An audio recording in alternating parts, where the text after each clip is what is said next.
Salut, c'est Zaba et commençons tout de suite. Ettore Majorana. En 1906 est né l'un des physiciens les plus doués de l'histoire de l'Italie. Il a fréquenté certains des plus grands esprits de son époque, comme Enrico Fermi à Rome dans les années 1930. Fermi, bien sûr, est l'homme qui a construit le premier réacteur nucléaire de l'histoire.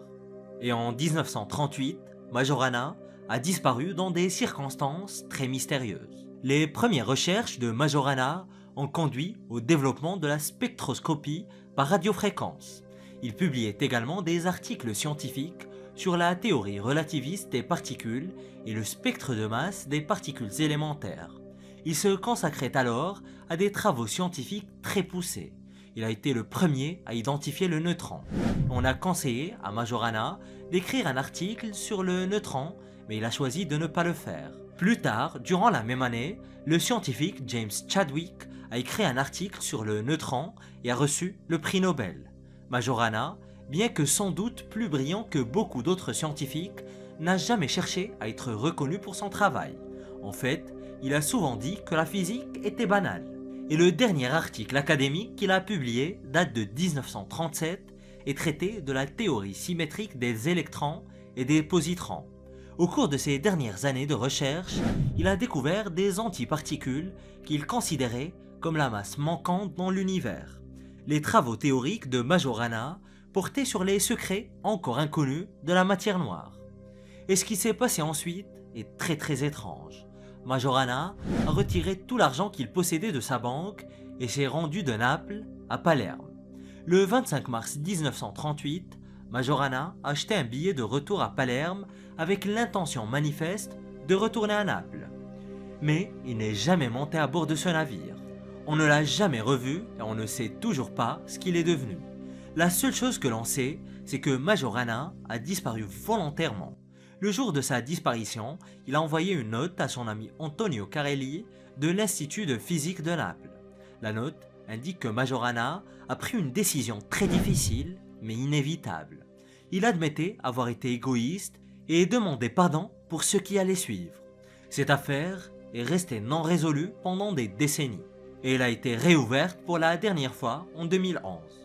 Et en 2015, le bureau du procureur de Rome a affirmé que Majorana était vivant au moins jusqu'en 1959 et qu'il vivait même au Venezuela. L'affaire a ensuite été officiellement classée. Mais pourquoi a-t-il disparu? La théorie la plus répandue est que les recherches de Majorana en physique théorique avaient révélé quelque chose qu'il ne voulait pas que l'on sache. Quoi qu'il en soit, cela a dû être terrifiant. Et certains sont quasi convaincus que cela avait quelque chose à voir avec les armes atomiques. Le géologue disparu. Un scientifique a disparu quelque part dans le désert de l'Arizona. Il s'appelait Daniel Robinson et est disparu depuis 2021. Beaucoup craignent que Daniel ne soit mort, mais la vérité est que personne ne sait ce qui s'est passé. Le 23 juin 2021, Daniel a brusquement quitté son lieu de travail dans le désert où il effectuait ses recherches. Daniel était un géologue qui avait obtenu son diplôme en 2019. Il s'est installé à Phoenix pour pouvoir travailler dans son domaine de prédilection. Et il n'avait que 24 ans et toute la vie devant lui. Mais en ce jour fatidique de juin, il a quitté son lieu de travail et est parti sans dire à personne où il allait ni ce qu'il allait faire. Mais qu'est-ce que Daniel a trouvé dans le désert qui l'a poussé à s'enfuir si précipitamment? Peut-être n'a-t-il rien trouvé, ou peut-être a-t-il vu quelque chose qui l'a vraiment effrayé. Mais peut-être aussi que Daniel voulait tout simplement faire une pause et se promener en voiture. Mais un mois après sa disparition, sa Jeep a été retrouvée renversée sur le côté dans un ravin. Les airbags étaient déployés, ce qui laisse supposer que le conducteur portait sa ceinture de sécurité au moment de l'accident. Et si Daniel a eu un accident et qu'il est parti à la recherche d'aide, il n'a rien emporté d'important. Son portefeuille, son téléphone portable et ses clés ont tous été retrouvés à l'intérieur du véhicule. Mais bizarrement, il n'y avait aucune trace de lui. L'endroit où il s'est écrasé est vraiment bizarre pour un accident de voiture. Il avait tout le désert à sa disposition, sans le moindre problème de circulation. Pourtant, il a réussi à rouler dans un ravin. Il n'y avait pas de sang sur le lieu de l'accident ni de signes de blessure, donc, à moins que ce ne soit des lésions internes, il n'a vraisemblablement rien subi de grave durant l'accident. Et fin juillet, un crâne humain a été retrouvé près de l'endroit où la voiture de Robinson avait été abandonnée. Son ADN a été testé, mais il ne correspondait pas à celui de Daniel Robinson. La police de Buckeye, en Arizona, a déclaré avoir effectué des recherches sur plus de 70 km² à l'aide de chiens et d'hélicoptères spécialisés dans la recherche de cadavres. Mais rien n'a été trouvé. Et en novembre 2021, une deuxième série de restes humains a été découverte. Ils ont également été soumis à des tests ADN et qui se sont encore une fois révélés négatifs. Tous ces corps ont été retrouvés dans le désert, mais aucun n'appartenait à Daniel Robinson. Et on ne sait toujours pas où il se trouve. Vladimir Alexandrov. Dans les années 80, le scientifique soviétique Vladimir Alexandrov a disparu sans laisser de traces. Il a passé ses 3 derniers jours à se saouler la gueule en Espagne, puis s'est évaporé dans la nature. Cette disparition n'aurait pas été aussi mystérieuse si Vladimir n'avait pas été le génie à l'origine du modèle mathématique de la théorie de l'hiver nucléaire. Selon des documents du FBI, Vladimir était spécialisé dans l'informatique, la dynamique des gaz, la mécanique des plasmas et la physique informatique. Et dans les années 70, il a été envoyé travailler aux États-Unis dans le cadre d'un accord d'échange entre les États-Unis et l'Union soviétique. Et cela lui a permis d'accéder au superordinateur Cray 1, extrêmement puissant pour l'époque. Aujourd'hui, même une Apple Watch est plus performante, et ce n'est pas une blague. En 1983, il commence à travailler sur des modèles de ce qui se passerait en cas d'hiver nucléaire. Vladimir a ensuite détaillé l'horreur de ce qui pourrait théoriquement se produire en cas de guerre nucléaire totale entre des superpuissances. Son hypothèse est toujours d'actualité d'ailleurs. En gros, il a compris que si les États commencent à se balancer des armes nucléaires, le monde plongera dans un hiver sombre, très sombre. La température chutera et tout mourra et la planète restera stérile. Personne ne sait ce qu'il est advenu de Vladimir, si ce n'est qu'il a disparu en Espagne peu de temps après avoir élaboré la théorie de l'hiver nucléaire. On a suggéré que les soviétiques craignaient qu'il ne devienne un peu trop convivial avec ses homologues américains. Et il a également été dit que son travail sur le superordinateur pour détailler l'hiver nucléaire était trop embarrassant pour l'Union soviétique. Il l'aurait fait disparaître pour qu'il ne continue pas à donner une mauvaise image de la Russie. Mais ça ne reste qu'une théorie. D'autres disent qu'il aurait craint des représailles de la part de l'Union soviétique et qu'il aurait disparu volontairement. Mais quoi qu'il en soit, c'est très certainement la disparition la plus intrigante d'un éminent scientifique de la guerre froide. Les visiteurs de l'île North Sentinel. Le 17 novembre 2018 a vu le missionnaire américain John Allen Chau tenter d'apporter la parole de Dieu à la tribu isolée qui vit sur l'île de Sentinel. Il a payé environ 300 $ pour être introduit clandestinement sur l'île par un groupe de 5 pêcheurs. Mais à peine a-t-il posé le pied sur le rivage qu'il est abattu d'une volée de flèches. John n'était pas le premier explorateur malheureux à regretter d'avoir posé le pied sur l'île de North Sentinel, car presque toutes les rencontres avec la tribu au cours des derniers siècles se sont soldées par un désastre. En 1881 par exemple, un cargo nommé Primrose s'est échoué sur un récif corallien près de l'île Sentinel avec 28 membres d'équipage à bord. Coincés dans le récif et sans possibilité d'en sortir, ils ont d'abord cru être sauvés lorsqu'un groupe a émergé de l'épaisse jungle de l'île. Cependant, ces sauveteurs brandissaient des arcs, des flèches et des lances. Ils étaient tous nus et l'équipage a assisté impuissant à l'embarquement des habitants de l'île sur des bateaux en bois rudimentaires. Le capitaine envoie un message radio au quartier général de Hong Kong déclarant qu'il semble que les membres de la tribu soient sur le point d'aborder leur navire. Et l'équipage sera finalement sauvé par un bateau de la marine indienne. Mais la situation était déjà stressante, la tribu tirant des flèches depuis le rivage.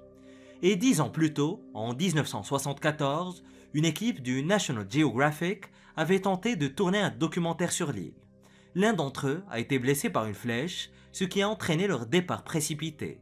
Et en 2006, deux hommes à la recherche d'une cargaison à la dérive ont accidentellement rencontré les habitants de l'île Nord Sentinel.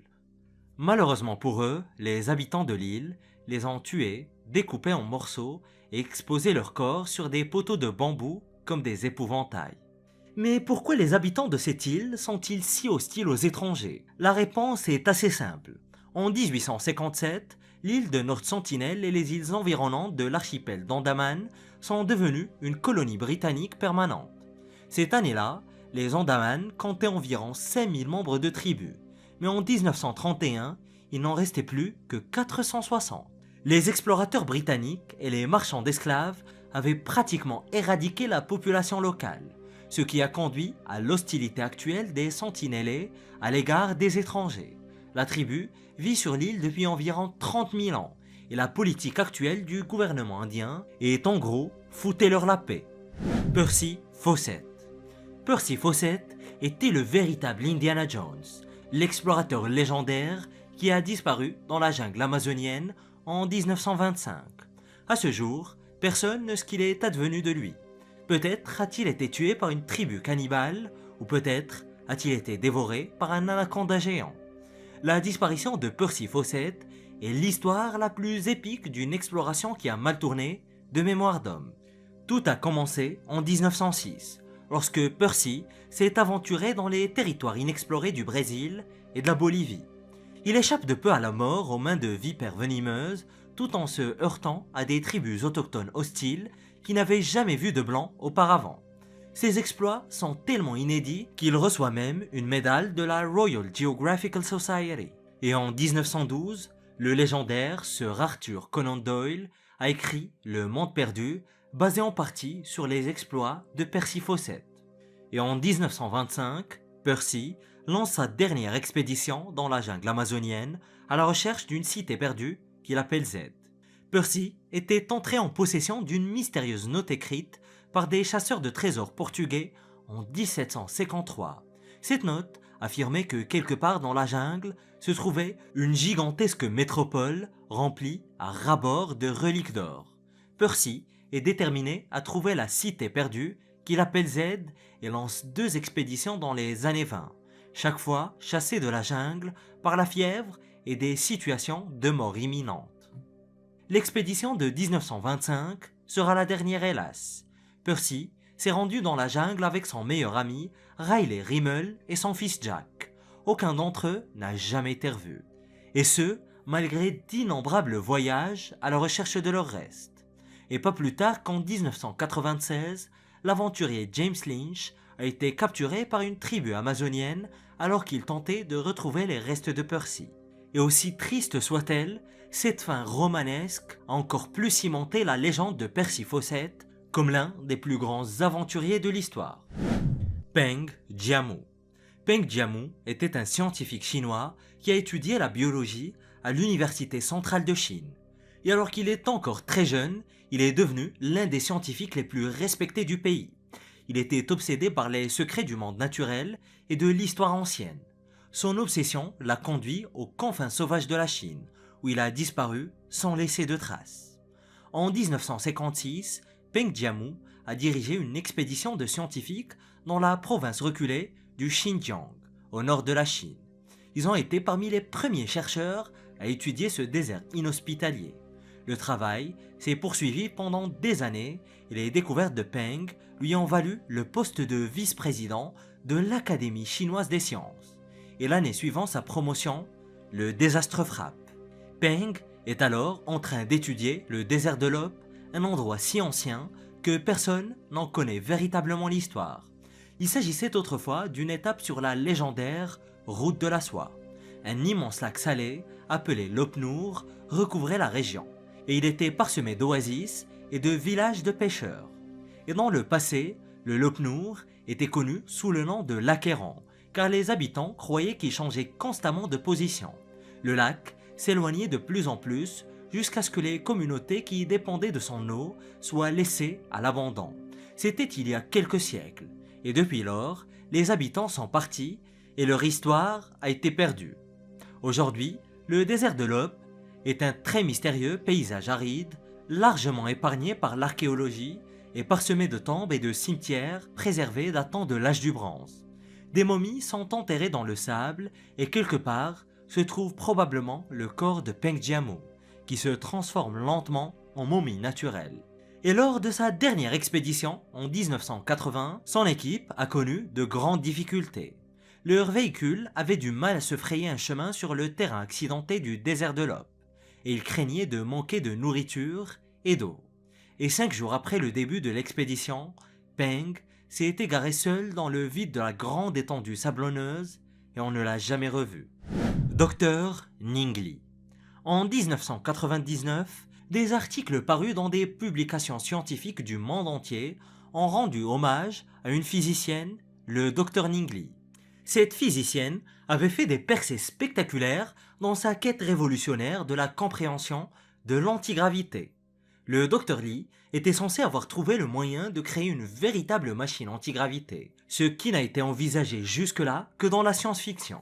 Et en octobre de l'année suivante, Ning Li avait disparu sans laisser de traces. Et 23 ans se sont écoulés depuis la disparition du Dr Li, et aucun autre scientifique n'a apparemment été capable de recréer les travaux du Dr Li ou de les poursuivre. Pour certains, ce serait son invention géniale, qui n'a d'ailleurs jamais été prouvée, qui n'a jamais vu le jour, qui lui aurait attiré les foudres de certaines personnes. Lesquelles, on ne sait pas.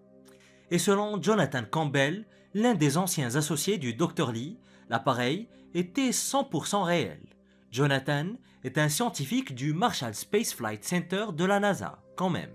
Et selon lui, l'appareil de Li ne modifiait pas nécessairement la gravité, mais était capable de produire un champ semblable à la gravité. Un tel champ pourrait être utilisé pour attirer ou repousser, quelque part comme un champ magnétique. Et dans la pratique, un tel dispositif pourrait envoyer un champ antigravité à la Station spatiale internationale, la protégeant ainsi des météores et autres débris. Et en 1999, Ning Li a quitté l'université d'Alabama pour créer sa propre entreprise, AC Gravity. Le ministère américain de la Défense lui a initialement accordé une subvention d'environ 500 000 $ pour mener des recherches sur la technologie antigravitationnelle. Mais personne ne sait ce qu'il en est advenu. Les résultats des recherches n'ont jamais été publiés ni rendus publics. On n'a plus entendu parler publiquement du Dr Li jusqu'à sa mort soudaine. Et sa disparition n'est pas passée inaperçue non plus. En 2004, le journaliste Tim Ventura a tenté de la retrouver. Quelqu'un lisait les courriels qu'il lui adressait, mais personne n'a jamais répondu. En 2008, il a été rapporté que Li avait abandonné son projet aux États-Unis et s'était installé en Chine pour y poursuivre son travail. Mais en toute honnêteté, la vérité n'est pas vraiment claire. Selon sa page Wikipédia, Ning Li a été renversé par une voiture en 2014. Son mari a vu l'accident et est mort d'une crise cardiaque l'année suivante. Ning Li a subi des lésions cérébrales permanentes qui ont entraîné une maladie d'Alzheimer immédiate. Elle est restée quasiment végétative jusqu'à sa mort en 2021. Granger Taylor. Par une nuit orageuse de novembre 1980, un Canadien de 32 ans, Granger Taylor, a disparu de la surface de la planète. Taylor a laissé une note à ses parents disant qu'il était sur le point de monter à bord d'un vaisseau spatial.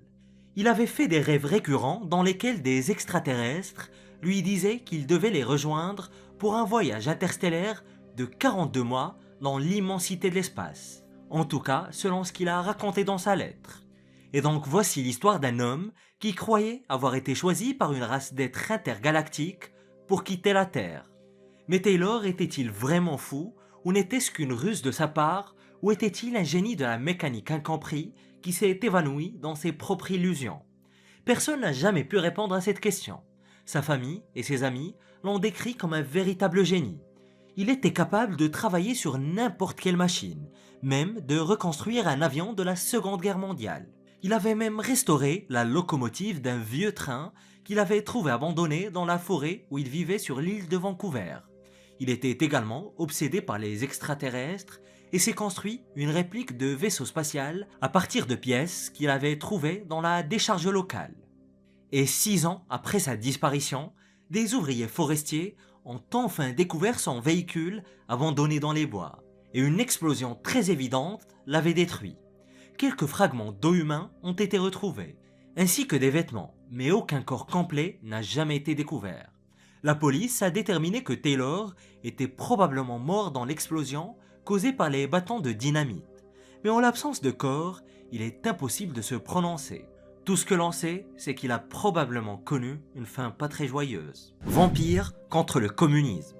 Les Philippines sont un pays étonnant qui s'étend sur près de 7000 îles.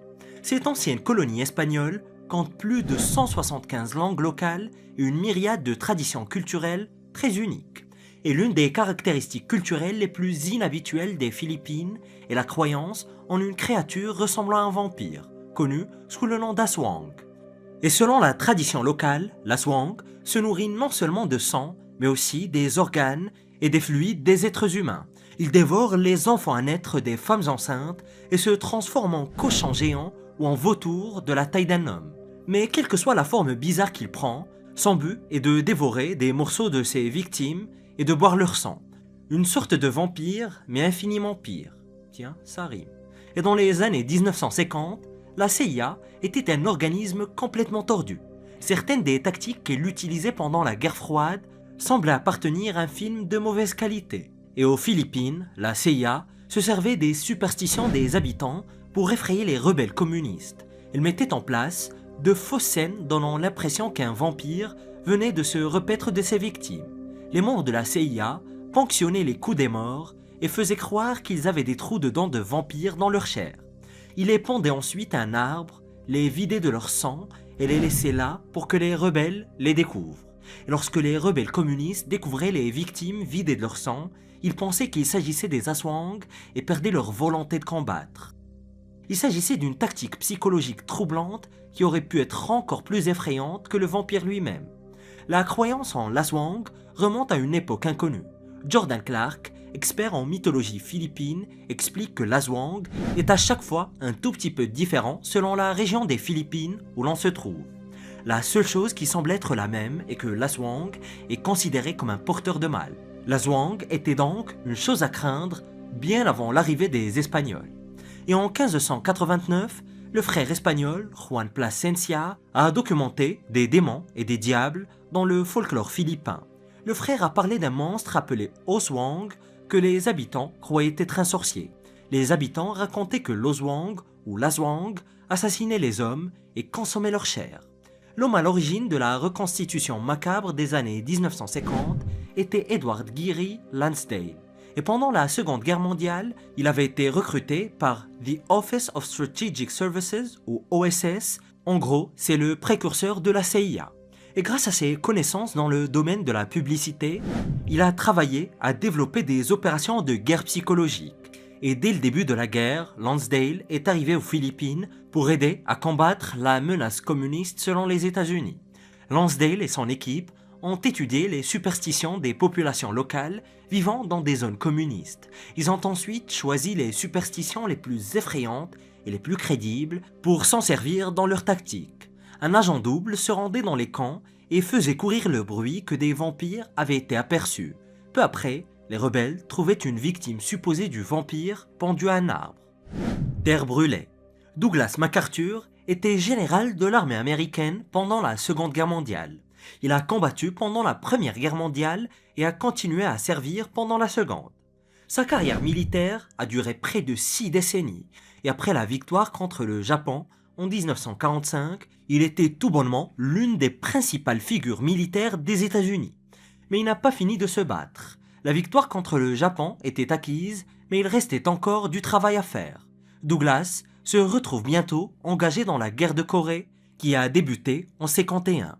La guerre de Corée sera la première véritable guerre par procuration de l'Amérique dans la lutte contre le communisme. Et peu après l'entrée en guerre des États-Unis, toute la péninsule coréenne a été prise. Si la guerre avait cessé à ce moment-là, la Corée du Nord n'aurait probablement jamais existé. Mais la Chine est intervenue, et les forces américaines ont été repoussées et la Corée a été coupée en deux. Douglas MacArthur n'apprécie pas ce qui se passe. Son plan consistait à créer une frontière radioactive entre la Corée et la Chine afin d'empêcher l'influence communiste de la Chine. Douglas propose alors de bombarder en tapis le corridor qui relie la Chine à la Corée, et ce, à l'aide d'environ 34 bombes nucléaires. Il voulait également bombarder une cinquantaine de villes chinoises situées près de la frontière coréenne. L'idée derrière les armes nucléaires était de créer une terre stérile et mortelle entre la Corée et la Chine. Cela aurait empêché la Chine d'interférer avec la Corée en créant un corridor nucléaire. Douglas n'était pas le seul à avoir cette idée d'ailleurs. Il a basé une grande partie de sa stratégie sur une liste de cibles proposées par le Pentagone en 1940. Le plan nucléaire n'a jamais vu le jour, heureusement, mais il était sur la table et sérieusement envisagé par les hauts responsables de l'armée. Occultisme nazi. Edward Bulwer-Lytton a publié son roman « Vril, le pouvoir de la race à venir » en 1871. Edward était un homme de lettres et un homme politique dans les décennies qui ont précédé la Première Guerre mondiale et la formation du parti nazi. C'est lui qui a inventé d'ailleurs l'expression « la plume est plus puissante que l'épée ». Et dans son livre, la première phrase est l'une des plus célèbres de l'histoire. C'était une nuit sombre et orageuse. Edward Bulwer-Lytton est surtout connu pour les derniers jours de Pompéi, qu'il a écrit 4 décennies avant la race à venir, alors qu'il était membre du Parlement des Lords au Royaume-Uni. Mais cette œuvre de fiction historique très appréciée a probablement contribué, inspiré et informé l'œuvre de fiction The Coming Race ou La race à venir. D'ailleurs, ces œuvres étaient tellement appréciées que nombre de lecteurs ont accepté certaines parties du roman de Bulwer-Lytton comme des faits, prenant à cœur l'existence de groupes souterrains vivant sur une planète creuse, ainsi qu'une source d'énergie très étrange appelée Vril. Les théories sur la Terre creuse ont perduré jusqu'à la fin du 19e siècle, de sorte que les récits d'une race souterraine vivant sous la croûte de la planète n'étaient pas vraiment très éloignés de la norme.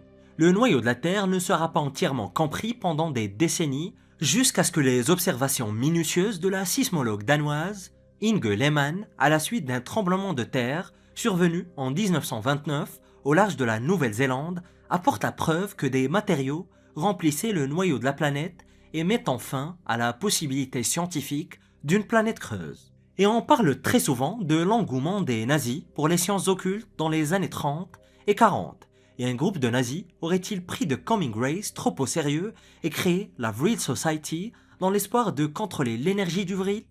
Au centre de cette rumeur de société du Vril se trouve une certaine Maria Orsic, une femme typiquement liée à la société de Thule, un groupe allemand fasciné par l'occultisme qui a commencé à gagner en popularité dès 1918.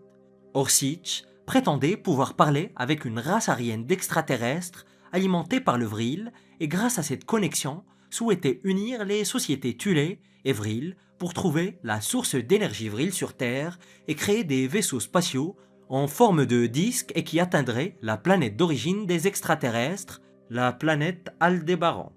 Ouais, c'est complètement perché. Mais la société de Thule était bel et bien réelle, elle était en partie responsable de la montée en puissance du parti nazi. La plupart des Allemands ordinaires n'avaient aucune idée de ce qu'était la société de Thule, mais Hitler et les autres responsables, eux, en avaient une. Mais l'existence d'une société du Vril distincte est souvent contestée, faute de preuves solides.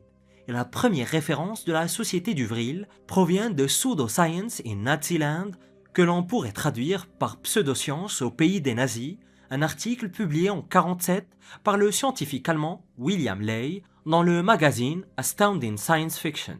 Dans cet article, Ley associe directement le groupe à la recherche du Vril à The Coming Race. Ley a écrit ce groupe, qui je crois s'appelait lui-même Wahrheitsgesellschaft, Société pour la vérité, et qui était plus ou moins localisé à Berlin et qui consacrait son temps libre à la recherche du Vril. Oui, leur conviction était fondée sur The Coming Race de Bulwer-Lytton et ils savaient que le livre était une fiction, mais croyaient que Bulwer-Lytton avait utilisé cet artifice pour pouvoir justement dire la vérité sur ce pouvoir. Mais on ne sait pas vraiment si ce groupe a réellement existé, et si c'est le cas, on manque de preuves. Mais la croyance a donné lieu à énormément de théories, parmi lesquelles certaines que vous avez sûrement déjà entendues, qui voudraient que les nazis se sont réfugiés sous terre ou en Antarctique dans l'attente de revenir. Super soldats. Des services de renseignement américains ont révélé que la Chine aurait effectué de nombreux tests sur des membres de sa propre armée afin de mettre au point des super soldats à l'instar de Captain America dans les films Marvel. Je pense que l'Amérique le fait également, mais je m'écarte du sujet. La Chine n'est pas la seule à tenter de créer des soldats biologiques dotés de capacités accrues. D'autres pays procèdent également à des essais. La Russie a par exemple récemment affirmé que l'Ukraine créait ses propres super soldats pour la battre dans la guerre actuelle qui, selon elle, se déroule dans les laboratoires biologiques. Et pour ce qui est des États-Unis, John Ratcliffe, directeur du renseignement national, est à l'origine de cette affirmation choquante. John Ratcliffe a écrit que Pékin n'a pas de limite dans sa quête de pouvoir, comme si les États-Unis en avaient. Ils sont censés tester les technologies les plus récentes sur leur propre armée. Et juste avant que John ne fasse cette déclaration sur les super soldats, des universitaires américains ont publié un article sur la biotechnologie chinoise sur le champ de bataille. Ces chercheurs ont écrit que la Chine expérimentait déjà des technologies de manipulation génétique. Ces technologies seraient utilisées pour modifier le génome humain afin de créer des soldats plus puissants, plus forts, plus rapides et plus performants sur tous les fronts. Oui, sur tous les fronts. Et si la Chine et d'autres pays s'engagent dans cette voie, il y a fort à parier que les États-Unis tentent de mettre au point quelque chose de similaire. La CIA a d'ailleurs tenté de créer une légion de soldats aux capacités psychiques ou médiumniques dans le cadre de projets secrets menés dans les années 50. Et s'il existe des super soldats, vous savez que l'Amérique ne sera pas la dernière à se lancer sur la piste de danse. La manière dont ces humains sont modifiés n'est pas vraiment claire. Des scientifiques ont suggéré que les chercheurs chinois se servaient de la technologie CRISPR pour modifier les gènes. Mais il pourrait très bien y avoir une technologie bien plus sophistiquée en biologie que le public ne connaît même pas encore. Peut-être même que Jason Bourne est une réalité. Camp de concentration de la FEMA. La théorie jugée conspirationniste des camps de la FEMA n'est qu'une théorie et doit être prise avec des pincettes. Mais selon ces théories, la FEMA, l'Agence fédérale américaine de gestion des urgences, se prépare à une éventualité dans laquelle un nombre massif de citoyens américains seront emprisonnés dans des camps de concentration. Cela se produira apparemment après l'imposition de la loi martiale à la suite d'une catastrophe ou d'une crise quelconque, qu'elle soit naturelle ou qu'elle provienne d'une autre nation. Selon ces théories, la FEMA a secrètement mis en place des camps dans tout le pays. Ces camps seront utilisés pour héberger leurs propres citoyens qui seront probablement exterminés au fur et à mesure de la création du nouvel ordre mondial selon les complotistes. Cela ressemble beaucoup à l'intrigue d'une histoire dystopique semblable à The Handmaid's Tale, la servante écarlate de Margaret Atwood. Tout le monde ne sera pas envoyé dans ces camps. Il s'agira principalement de dissidents, c'est-à-dire de personnes qui ne soutiennent pas vraiment le gouvernement, qui se sont exprimées sur les médias sociaux ou qui n'ont pas voté pour le parti au pouvoir. Ces personnes seront traînées dans les camps et exterminées selon la conspiration encore une fois. Rien ne prouve que tout cela soit réel, même s'il est vrai que le gouvernement américain a utilisé des camps de concentration pendant la Seconde Guerre mondiale pour ses propres citoyens américains d'origine japonaise. Ils n'avaient pas l'intention d'exterminer massivement qui que ce soit, mais ils ont interné leurs propres citoyens dans des camps. Et à la suite de la récente pandémie, les théoriciens du complot ont relancé les discussions sur les camps de la FEMA. Beaucoup pensent que le fait d'obliger près de 9 milliards de personnes à rester chez elles pendant près de 2 ans était le premier test du nouvel ordre mondial et que le Covid a été soigneusement orchestré par le gouvernement mondial unique pour voir s'il serait facile de rassembler les citoyens dans des camps. Bien que des camps de concentration aient existé aux États-Unis, ce n'est pas quelque chose que l'on enseigne généralement dans les livres d'histoire. Cependant, il semble très peu probable que cela se produise prochainement. Pensez-vous que ces théories soient fondées? Dites-le moi dans les commentaires. Projet Sunshine. Le projet Sunshine n'était pas hypothétique. Il s'agissait d'une étude secrète bien réelle menée sur les effets des retombées radioactives. Il s'agissait de voler des corps dans des tombes aux États-Unis et en Grande-Bretagne.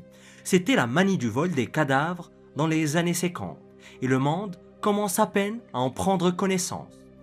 L'objectif du projet Sunshine était d'en savoir plus sur les effets du strontium-90 radioactif. Le problème que pose l'étude est que le gouvernement, américain bien sûr, a utilisé pour ces tests des enfants récemment décédés. Un journal britannique a publié une accusation retentissante selon laquelle des scientifiques auraient prélevé des corps d'enfants dans des hôpitaux. Ils les ont ensuite envoyés dans des laboratoires aux États-Unis pour des expériences nucléaires. Et le ministère australien de la Santé et des Soins aux personnes âgées a lancé sa propre enquête en 2001 après avoir appris l'existence de ces essais nucléaires clandestins. Michael Wooldridge, le ministre australien de la Santé à l'époque, a déclaré qu'il s'agissait de déterminer si des bébés australiens étaient également expédiés aux États-Unis pour y être utilisés à des fins d'expérimentation. Cela fait plus de 20 ans que le projet Sunshine a fait l'objet d'une fuite. Aujourd'hui, le monde entier sait comment plus de 1500 cadavres ont été rassemblés dans une demi-douzaine de pays dans les années 50. Ces restes ont ensuite été étudiés par la Commission de l'énergie atomique. Cette commission n'existe plus aujourd'hui, et des documents rendus publics par le président Clinton montrent que les scientifiques impliqués étaient conscients de l'éthique douteuse de l'opération, mais qu'ils l'ont quand même poursuivi. C'était pour eux le seul moyen de comprendre les complexités des matières radioactives lorsqu'elles sont exposées à des ossements humains. L'étude elle-même était une science inoffensive, mais l'enlèvement du corps était lui un véritable scandale. Un reportage de la chaîne ABC News a montré que les body snatchers, comme ils ont été appelés, ou les voleurs de corps, ciblaient spécifiquement les zones à faible revenu au Canada, en Grande-Bretagne et aux États-Unis. Les scientifiques pensaient qu'il serait facile d'obtenir de jeunes cadavres pour leurs expériences dans les quartiers pauvres. Hélas. L'espionne et les requins. On se souvient de Julia Child comme d'une amoureuse de la cuisine française et d'une grande chef de la télévision américaine. Mais avant d'exécuter des recettes devant la caméra, Julia Child était une espionne secrète du gouvernement. Julia faisait partie de l'agence de renseignement qui existait aux États-Unis avant la création de la CIA. Et au cours de sa carrière d'espionne, Julia a mis au point sa première recette vraiment très spéciale. Julia a créé un répulsif contre les requins qui pouvait être appliqué aux explosifs et aux gilets de sauvetage. Julia est née en 1912 à Pasadena, en Californie. Son père était banquier et sa mère est l'héritière de Westin Paper Company du Massachusetts. Julia grandit dans un environnement très huppé et privilégié. Et après l'université, elle travaille comme secrétaire pour W.G. Sloan à New York. Et à l'aube de la Seconde Guerre mondiale, Julia se tourne vers l'armée et les nombreuses opportunités qu'elle offre. Elle s'est portée volontaire auprès de la section de Pasadena de la Croix-Rouge américaine et de l'Aircraft Warning Service.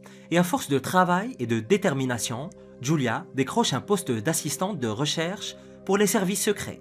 Sa carrière l'aura finalement conduite à la section des équipements de sauvetage en mer. C'est là qu'elle a brillamment trouvé la recette du répulsif contre les requins. Les officiers de la marine américaine avaient déjà été attaqués à plusieurs reprises par des requins au cours de la guerre, et les requins ne cessaient de déclencher des explosifs destinés aux navires ennemis. Et le répulsif pour requins de Julia a permis de sauver des vies. Et toutes ces années plus tard, le répulsif de Julia est utilisé par les agences spatiales pour que les équipements d'une fusée qui atterrissent dans l'océan ne soient pas détruits par des requins curieux. Les ovnis et la CIA. On estime que près de 57% des citoyens américains croient en l'existence d'êtres extraterrestres. L'ancien président Carter affirmait avoir vu un ovni, tout comme d'ailleurs Ronald Reagan. Mais le gouvernement des États-Unis dissimule-t-il l'existence d'êtres extraterrestres? Et que sait le gouvernement américain sur les ovnis qu'il cache à ses citoyens? Les ovnis n'ont commencé à faire parler d'eux qu'en 1947 avec l'émergence de la guerre froide. C'est à la fin des années 40 que les premières séries modernes d'observations et de rapports d'ovnis ont commencé à affluer. Le premier a eu lieu aux États-Unis le 24 juin 1947. Kenneth Arnold est le célèbre premier témoin de quelque chose d'étrange dans le ciel. C'était un homme d'affaires de renom et il était aussi pilote privé. Et Kenneth aurait aperçu près de 9 disques volants près du mont Rainier dans l'état de Washington. Il estime qu'il se déplaçait à une vitesse de plus de 1000 miles par heure, soit plus de 1600 km/h. Et les ovnis ont commencé à devenir un gros problème pour le gouvernement. Les observations étaient si fréquentes que le gouvernement avait besoin de divisions entières pour suivre ce qui se passait. Et l'armée de l'air américaine a d'ailleurs mis en place le projet Saucer ou Soucoupe pour collecter des données en 1948. Et en 1952, le projet Blue Book a également été lancé et a été utilisé jusque dans les années 60. Mais les organisations n'ont jamais appris grand-chose. En 1952, les responsables de la CIA ont suggéré que les observations d'objets extraterrestres dans le ciel étaient liées à la folie du milieu de l'été. Ouais, ils l'appellent comme ça. Ils pensaient simplement que les gens étaient fous. Mais les responsables ont écrit dans un rapport des années 50, il existe une faible possibilité qu'il s'agisse d'avions interplanétaires. Et c'est d'ailleurs cette phrase qui donne tant d'espoir à plein d'amateurs d'OVNI. Secret SS. Les nazis avaient un intérêt vraiment étrange pour l'archéologie et l'histoire, à tel point que de nombreuses rumeurs et histoires ont émergé autour de leurs activités pour le moins très étranges. Et l'une d'entre elles provient de Russie et concerne d'étranges artefacts découverts dans les montagnes du Caucase. Une mallette aurait été retrouvée contenant 2 crânes étranges et les personnes qui auraient prétendument trouvé la mallette auraient également trouvé des sortes de souvenirs nazis. Ce qui laisserait supposer que les objets proviendraient de l'âne nerveux qui pourrait se traduire par héritage ancestral et qui est une organisation très particulière dont nous allons parler plus tard. Le trésor pourrait avoir été perdu lors d'une expédition secrète dans les montagnes du Caucase pendant la Seconde Guerre mondiale. Et l'authenticité de la découverte n'est pas clairement établie. Des photos ont été mises en ligne et des crânes inhabituels qui semblent appartenir à des monstres d'un autre monde, pas nécessairement des extraterrestres, mais certainement des créatures bizarres. Et on trouve également des photos de la mallette portant le sceau de l'âne nerveux. Et si vous ne savez pas qu'est-ce que l'âne nerveux, préparez-vous à en prendre plein les yeux. Pendant la Seconde Guerre mondiale, l'âne nerveux était le nom de l'institut de recherche créé afin de prouver, entre guillemets, les fondements scientifiques de l'idéologie du parti au pouvoir de l'Allemagne à l'époque. Portée par une mégalomanie scientifique folle, la course aux découvertes conduira l'institution à d'innombrables actes de barbarie. En gros, l'âne nerveux était une sorte d'organisation secrète de chercheurs en paranormal créés par les SS. Et une partie de leur tâche consistait à découvrir la vérité sur les anciennes civilisations et à trouver la clé du pouvoir ultime. Ils ont effectué plusieurs expéditions avant la fin de la Seconde Guerre mondiale et se sont rendus au Tibet, auraient voyagé en Antarctique et auraient même visité le Caucase. Tout cela pour trouver des preuves de l'existence de la race aryenne et je ne sais quelles autres folies. Et 300 spécialistes de différents secteurs travaillaient dans l'ombre pour percer les mystères de l'humanité. Mais personne ne sait exactement ce que ces prétendus chercheurs auraient trouvé. Peut-être parce qu'il n'y avait rien à trouver. Mais les prétendus crânes découverts dans le Caucase ne ressemblent à rien de connu pour la science moderne. Mais ces crânes sont-ils réels ou font-ils partie d'un canular? Malheureusement, il n'y a pas de réponse définitive à la question. Peut-être que ces objets ont été créés par des faussaires après la fin du conflit pour faire croire à des objets de l'âne nerveux. Mais il est tout à fait possible que l'organisation elle-même ait créé ces crânes bizarres dans je ne sais quel but tordu, surtout quand on connaît le type de recherche menée par l'organisation et tout le secret qui l'entourait, ce ne serait vraiment pas étonnant. Les crânes de cristal. Vous avez certainement entendu parler de l'un des plus grands mystères ou des plus grands canulars de l'archéologie. Personne ne sait combien de vrais crânes de cristal sont disséminés dans le monde. La National Geographic a estimé qu'il pourrait y avoir une douzaine de crânes de cristal très rares dans des collections privées, et on pense que la plupart d'entre eux proviennent du Mexique et d'Amérique centrale. Certains affirment même que ces crânes feraient partie d'une sorte de complot secret, tandis que d'autres pensent qu'ils auraient des propriétés paranormales. Mais où se trouve la vérité exactement? Les personnes qui ont été en possession d'un crâne de cristal auraient reçu de très grands pouvoirs. Joshua Shapiro, co-auteur d'un livre populaire sur le sujet, affirmait que les crânes donnaient des capacités médiumniques. La croyance dominante suggère que les crânes de cristal représentent une forme exceptionnellement avancée de technologie. Ces crânes seraient prétendument capables de stocker et d'enregistrer de l'énergie tout en interagissant par le biais de vibrations dans l'air ou je ne sais quoi d'autre. Et la technologie humaine n'aurait aucun moyen de découvrir les systèmes très sophistiqués à l'intérieur de ces crânes, voyons. Mais ces derniers seraient suffisamment puissants pour interagir avec les cerveaux humains.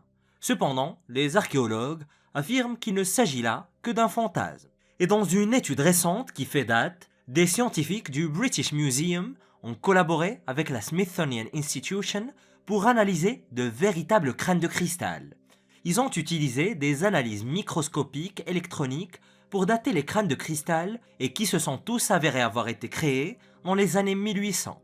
Et alors que la rumeur voudrait que les crânes de cristal aient des milliers d'années, les scientifiques n'ont trouvé aucun crâne datant de plus de 200 ans. Ils semblent tous provenir d'une époque où les musées étaient désespérément à la recherche d'artefacts. À tel point d'ailleurs qu'ils négligeaient très souvent des objets manifestement faux. Et selon les scientifiques traditionnels, les crânes de cristal ont été fabriqués dans le cadre d'une vaste machination visant à escroquer les musées. Les tablettes de Davenport. Le 10 janvier 1877, 3 tablettes d'ardoise ont été découvertes près de Davenport dans l'Iowa.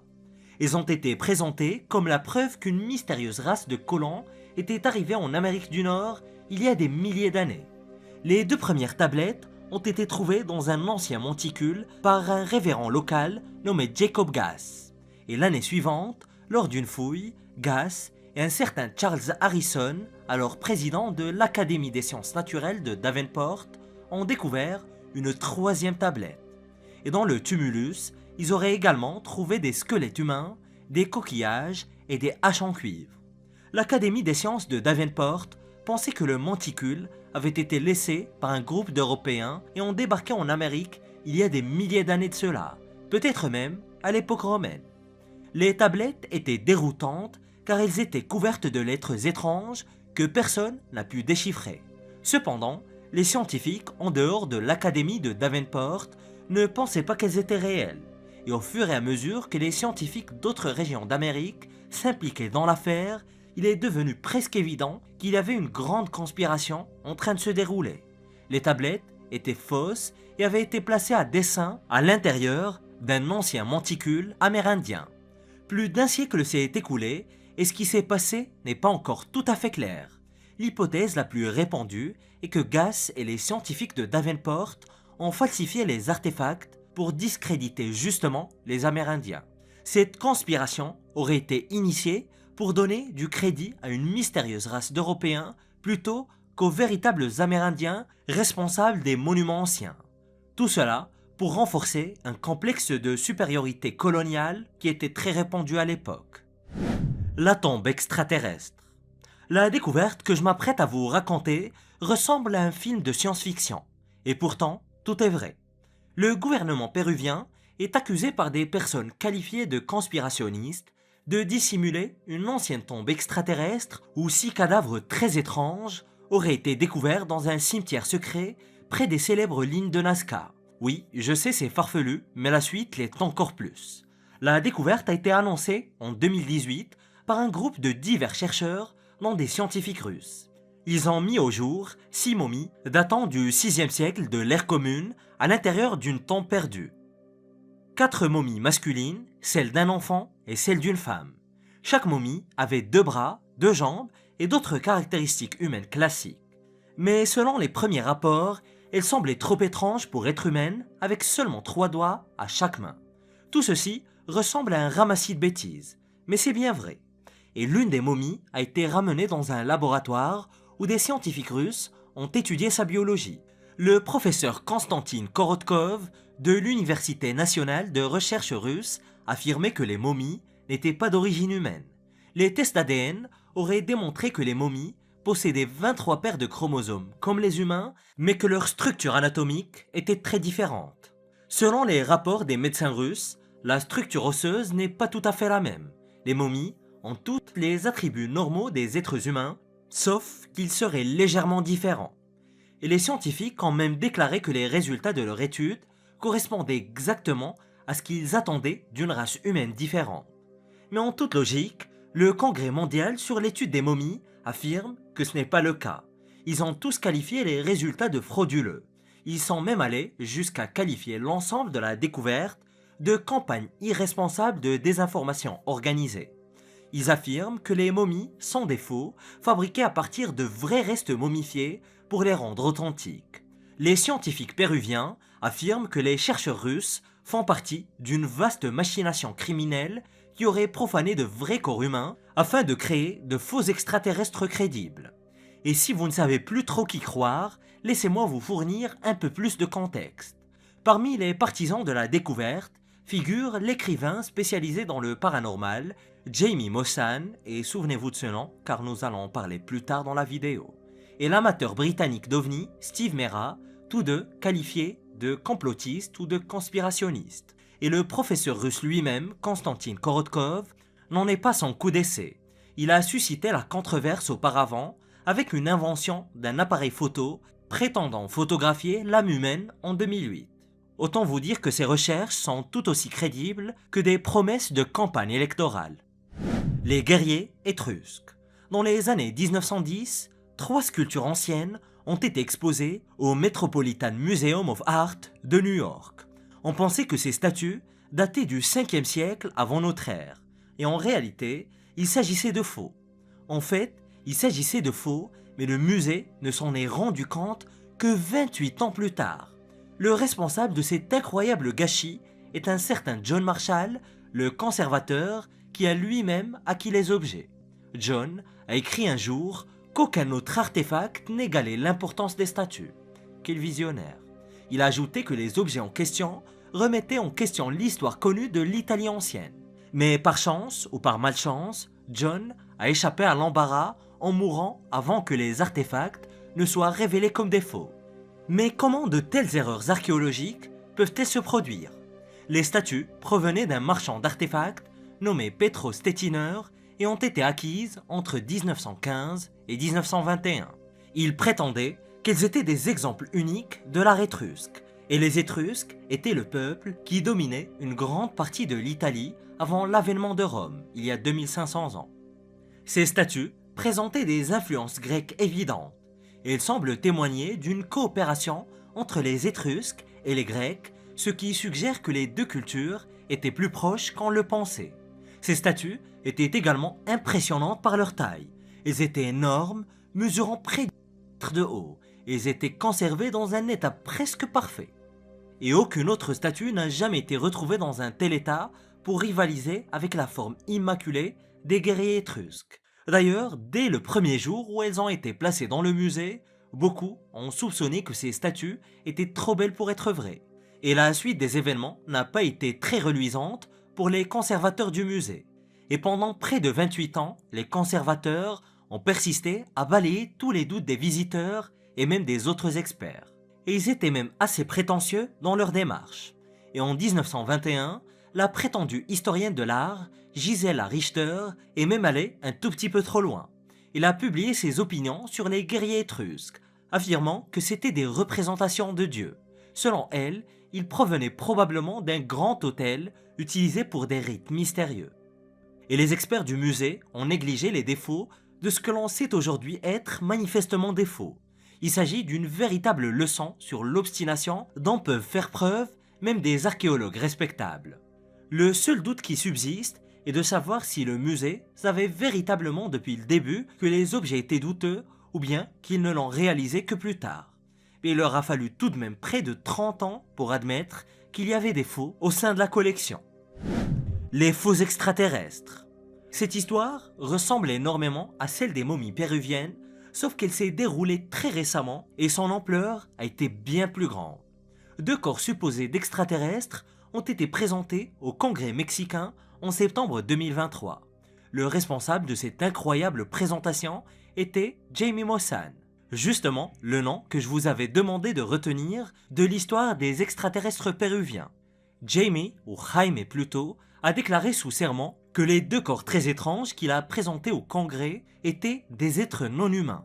Il affirmait qu'il s'agissait d'extraterrestres, de créatures à 3 doigts encore une fois, et au corps minuscules. L'audience a d'ailleurs fait un très grand bruit à l'international et a fait la une des journaux internationaux pendant des semaines. Jaime et son groupe d'experts ont montré des preuves supposées révélant des images radiographiques des organes internes des extraterrestres. Ils ont présenté un spectacle très convaincant, captant l'imagination de millions de personnes et faisant parler de la possibilité d'une vie extraterrestre. Mais avait-il vraiment une paire de corps d'extraterrestres ou n'était-ce qu'une vaste escroquerie? Pour mieux comprendre l'histoire, jetons un coup d'œil sur qui est Jaime Maussan. Il s'agit d'un scientifique et d'un écrivain autoproclamé. C'est aussi un passionné d'extraterrestres et un animateur de télévision. Jaime est un homme qui a déjà fait beaucoup d'affirmations scandaleuses qui n'ont jamais été prouvées.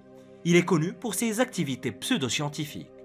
Et il faut également dire qu'il est assez méprisé par les vrais scientifiques de la communauté internationale. Par exemple, Antigona Segura, la plus grande astrobiologiste du Mexique, a déclaré que les conclusions de Jaime n'étaient étayées par aucune preuve. Antigona a également qualifié l'ensemble de l'audition de honteuse. Les choses deviennent encore plus étranges lorsqu'on examine les informations de Jaime. Il a déclaré que des chercheurs de l'Université nationale autonome du Mexique avaient procédé à une datation au radiocarbone terrestre et que ces datations donnaient aux extraterrestres un âge de près de 1000 ans. Mais l'université a ensuite pris publiquement ses distances avec Jaime. L'université a même déclaré qu'elle n'avait jamais prélevé d'échantillons ni effectué de datation. Et la plupart des experts s'accordent à dire que Jaime est un escroc. Julieta Fierro, de l'Institut d'astronomie du Mexique, a déclaré, je cite, « Bien sûr, tout cela a été inventé. La grande question est de savoir pourquoi le Congrès mexicain a autorisé un escroc notoire à monter un spectacle avec 2 faux corps d'extraterrestres. Personne ne le sait vraiment, mais si vous voulez encore plus de théories du complot, pour certains, c'était une sorte de distraction pour détourner l'attention du public de quelque chose de bien plus important. Quoi au juste, personne ne peut le dire. Mais distraction ou pas, ça ne change rien à l'escroquerie de Jaime. Des plans sur la comète. L'hypothèse de la comète de Clovis relève plus de la spéculation que de la théorie du complot. Certains experts pensent qu'il y a 12 850 ans, un astéroïde géant s'est écrasé sur la planète, semant par la même occasion le chaos. Les débris spatiaux ont probablement touché l'Amérique du Nord, se brisant éventuellement et s'écrasant sur diverses parties du globe. Le lieu précis de l'atterrissage n'a pas vraiment d'importance, car on pense que les conséquences ont été globales. On pense que cet astéroïde a provoqué une série d'événements qui ont décimé et la population humaine et animale, entraînant l'extinction d'une importante mégafaune du Pléistocène, notamment des animaux comme le mastodonte, le tigre à dents de sabre et le paresseux géant. En outre, il aurait anéanti la culture Clovis et potentiellement la civilisation de l'Atlantide selon les interprétations les plus folles. Et l'un des principaux partisans de ces théories est le scientifique Martin Sweatman de l'Université d'Édimbourg en Écosse. Sweatman et son équipe affirment avoir découvert des niveaux très élevés de platine en Amérique du Nord et au Groenland, où ils pensent que des débris de l'astéroïde sont tombés. Le platine est la preuve d'un événement à très haute température, résultat d'une grande explosion qui a généré une chaleur telle qu'elle a créé des nanodiamants. Et bien que des preuves matérielles semblent être présentes, la théorie n'est pas encore largement acceptée. La recherche suggère que quelque chose de très important s'est produit il y a 12 850 ans. Il existe des preuves d'un événement monumental à Göbekli Tepe, souvent appelé le premier temple du monde. Les mythes du déluge mondial, y compris le mythe biblique du grand déluge, et même un mythe très similaire plus ancien, dans l'épopée de Gilgamesh, remontent également à la même époque. De nombreuses civilisations anciennes ont parlé d'un événement qui a bouleversé le monde et qui se serait déroulé, selon toute vraisemblance et selon toutes les estimations, quelque part vers 12 000 ou 13 000 ans. Cette date coïnciderait même avec la destruction soudaine de l'Atlantide, selon les récits de Platon. Les chercheurs restent très prudents quant à la véracité d'un événement catastrophique qui aurait changé le monde entier. Mais plusieurs mythes, qui ne sont d'ailleurs pas des archives historiques à proprement dit, semblent s'aligner sur ce récit. Et si c'est vrai, cela pourrait signifier que la Bible avait raison au sujet du déluge, ainsi que tous les autres mythes qui décrivent un événement similaire. Fausser la crucifixion. Un archéologue va passer du temps en prison pour sa dernière découverte. Voilà une histoire qui sort de l'ordinaire. Il s'appelle Eliseo Gil et c'est un véritable escroc. En 2006, l'archéologue, ou l'archéologue entre guillemets, espagnol, a été célébré pour son étonnante découverte. Il a trouvé ce que l'on croyait être potentiellement la plus ancienne représentation de la scène de la crucifixion. La découverte a été faite dans l'ancienne ville romaine de Velea en Espagne. Et cet artefact était un tesson de poterie représentant le Christ sur la croix. Cependant, en 2008, certains signaux d'alarme concernant la découverte ont été révélés. D'autres scientifiques on trouvait des traces de colle moderne et il y avait des défauts évidents tels que l'écriture sur la poterie mentionnant des dieux qui n'ont jamais existé. Au final, l'archéologue a été reconnu coupable de l'une des plus grandes falsifications de matériel archéologique du monde romain. Eliseo a donc été condamné à 2 ans et 3 mois de prison pour avoir fabriqué sa fausse scène de crucifixion. Quelle était selon vous sa motivation? L'argent ou la célébrité? Et si c'était la célébrité, c'est réussi, mais pour les mauvaises raisons. Et cette très mystérieuse relique découverte en Allemagne démontre l'existence d'une technologie ancienne très avancée. Découvre-la en cliquant sur cette vidéo.